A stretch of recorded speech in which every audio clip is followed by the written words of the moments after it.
Yes!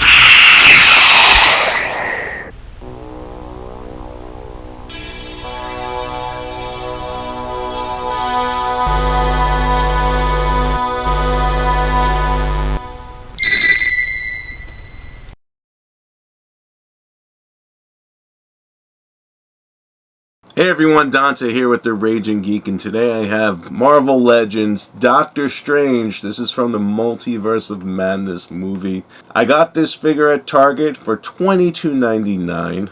I was actually surprised I found this on the shelf. I mean, usually any halfway decent Marvel Legends figure, you rarely see it on the rack at Target. Obviously, if you get lucky, but, they seem to have a couple of them, so I think I was just at the right place at the right time. So if you watch previous videos, I did a Sleepwalker review, and this figure comes from that same Build-A-Figure line, though there is no Build-A-Figure part that I can see in this particular figure. So if you take a look at the back here, you'll see Sleepwalker and the various other figures. Doctor Strange, I guess being the lead character, he doesn't get a Build-A-Figure part.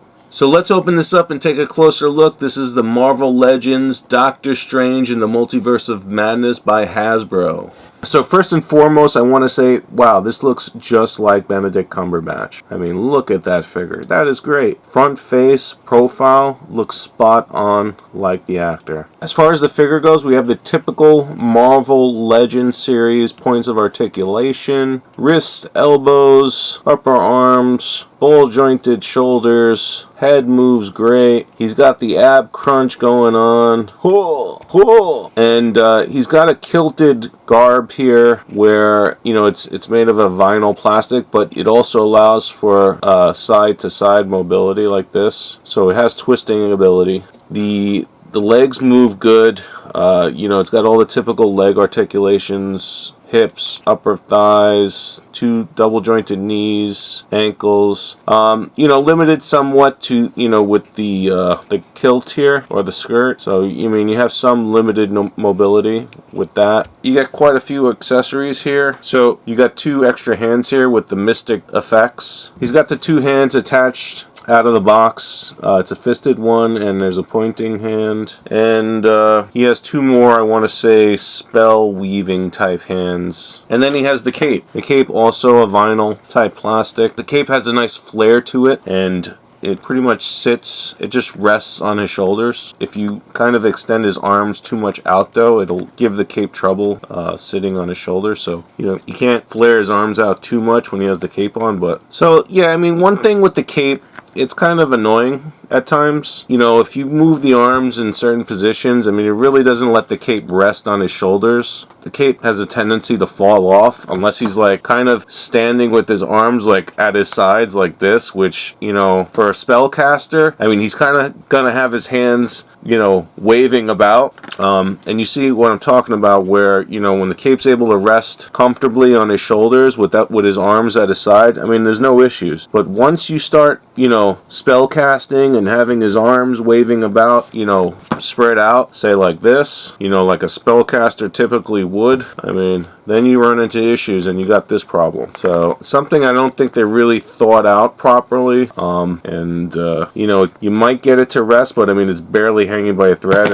and it really has a tendency to just fall off. So I mean, even this, and this isn't even that, this doesn't even have his arms spread out too wide apart, and the cape doesn't even sit properly on his shoulders. So I mean, really, the best you can get is like maybe something like this. That's probably the best you're gonna get with with allowing the cape to sit on his shoulders. Anything wider than that, the cape is not gonna rest on his shoulders. So something to think about when you buy this figure and you're posing it. I'm not sure if you can maybe rig something, maybe some sort of clear elastic band around the cape collar, and then you could put it around his neck so it doesn't fall off. But any wider than this with his arms, the cape's just gonna fall off like that.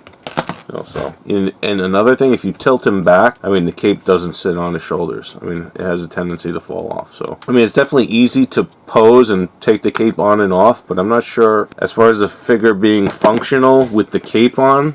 you know, it's quite a challenge, I want to say. But I think, you know, the likeness of the figure, though, is really the selling point. I mean, this looks exactly like Benedict Cumberbatch. It's really great. Look at the side. Show you without the cape. I think my favorite movie scene with Benedict Cumberbatch as Doctor Strange is in Thor Ragnarok, when Thor visits Doctor Strange's home, and you know, his hammer's kind of flying all over his house, wrecking everything. And also when he's got his beer mug, it's like an endless beer mug where it's just continually refilling itself. I thought that was so cool. And that's it, folks. Doctor Strange in the Multiverse of Madness. Good figure. You know, the only gripe I have is with the cape. You know, it really restricts the posability of the figure. But aside from that, I mean, it's a great figure. Has a great likeness. You know, you most likely could probably figure something out with the cape,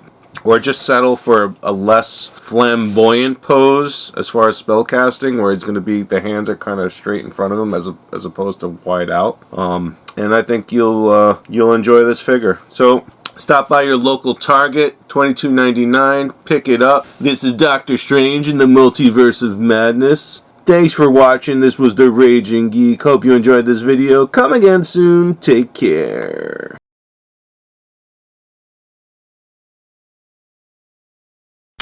Raging Geek, Retro, all things geek, where geeks can be geeks.